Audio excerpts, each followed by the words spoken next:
একটা বিষয় সবসময় মাথায় রাখবেন। আপনি যদি কখনো চাঁদে যেতে চান, তাহলে আপনাকে টার্গেট রাখতে হবে আপনি মঙ্গল গ্রহে যাবেন। আর যদি আপনি কখনো মঙ্গল গ্রহ পর্যন্ত পৌঁছাতে চান, তাহলে আপনাকে টার্গেট রাখতে হবে আপনি সূর্য পর্যন্ত যাবেন। এই কথাটি বললাম কারণ অনেক সময় আমরা আসলে আমাদের স্বপ্ন দেখার যে জায়গাটা সেটাকে অনেক বেশি সীমাবদ্ধ করে ফেলি। আমরা যেন বড় কিছু চিন্তা করতে, বড় কিছু আশা করতে সব সময় ভয় পাই। নিজেদের মধ্যে একটা জড়তা কাজ করে বড় কোনো কিছু স্বপ্ন দেখতে গেলে। একটাবার চিন্তা করুন, আমি চাইলেই এই যে নিচে যে গাছগুলো আছে ছোট ছোট, এইগুলোকে চাইলেই কিন্তু আমি এখন উপড়ে ফেলে দিতে পারি।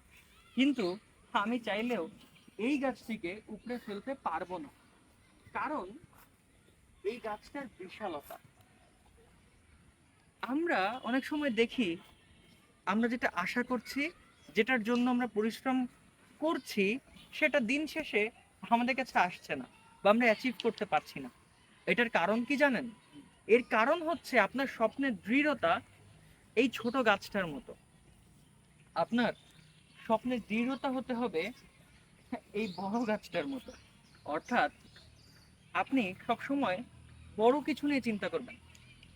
আপনার স্বপ্ন যদি বড় হয়, আমি গ্যারান্টি দিয়ে বলছি আপনার বাবা মা আপনার স্বপ্নে দেখবেন সাপোর্ট করছে। আপনি যেটা করতে চান সেটাই আপনাকে আপনার পরিবার থেকে কখনো বাধা দিবে না।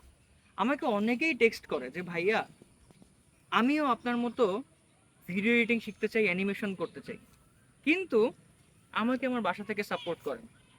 আমি খেয়াল করে দেখেছি এই যারা আমাকে এই টেক্সটগুলো দেয় তাদেরকে যখন প্রশ্ন করি, তখন তারা সবাই উত্তর দেয় যে আসলে তারা তাদের বাবা মাকে রাজি করাতে পারেনি। এটা হচ্ছে এক ধরনের জড়তা।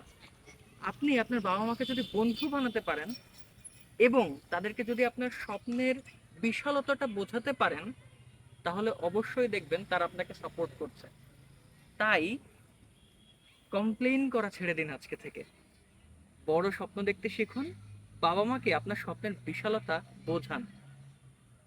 আপনি প্রতিটা জায়গা থেকে সমর্থন পাবেন ইনশাল্লাহ। This is Sheikh Naim Hasan moon, signing out today. আসসালামু আলাইকুম।